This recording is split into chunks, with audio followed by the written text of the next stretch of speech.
Come with me. And I will pray with the boldness that somebody in me is greater than anything outside of me. I don't have to worry about trying to conjure up nothing. But he says that if you only, and so he heals the boy, and then the crowd disappears. Okay, the crowd dissipates. The party's over. They come to Jesus in private and asked him,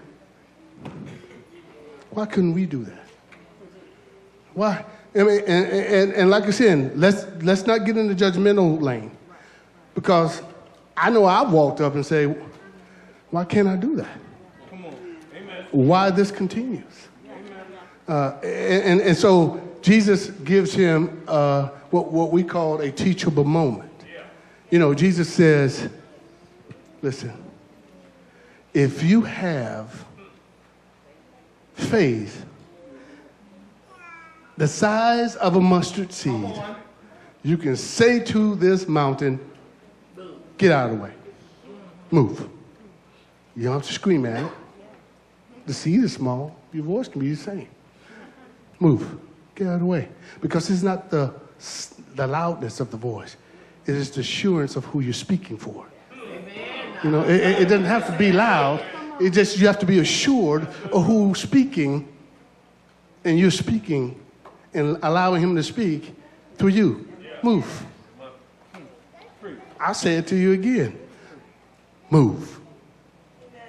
And Jesus, I mean, and I love the way the analogy that he makes. He gives us an analogy of something that is so small. A mustard seed is the smallest seed of the herb family. So before you want to be botanists, try to correct me and say, no, the orchid is smaller. No, I'm not talking about the flower family. I'm talking about the herb family. It is the smallest seed in the herb family. And it's amazing that God gives this comparison to this seed. If you held it here, it still might slip out. To a mountain that is overwhelming, and it's a Mount St. Everest kind of mountain. And those are mountains that are in our way that we cannot even see the future.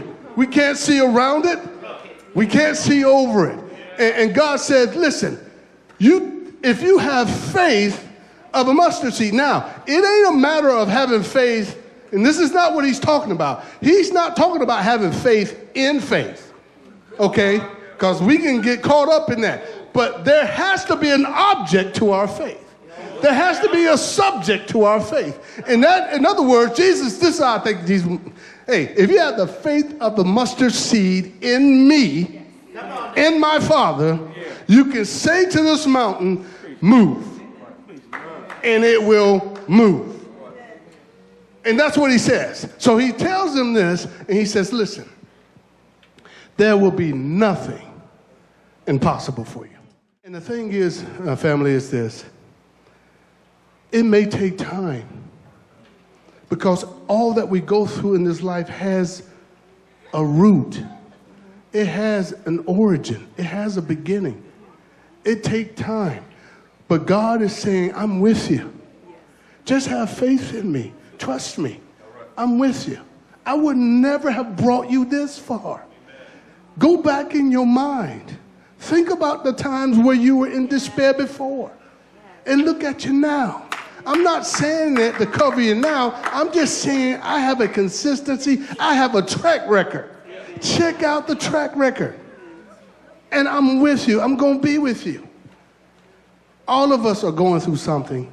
If not, you're going to go through something. If not, you've already been through something. Okay? All of us do. And God is simply saying, listen, just as like for after the service, we're going to do the prayer, pray forward. Go to the throne room of God way before you go to the phone. Just go to his throne room and call upon his name. And sometimes you got to be by yourself.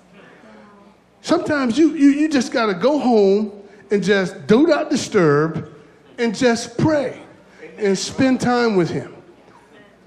That's all he desires. That's all he wants.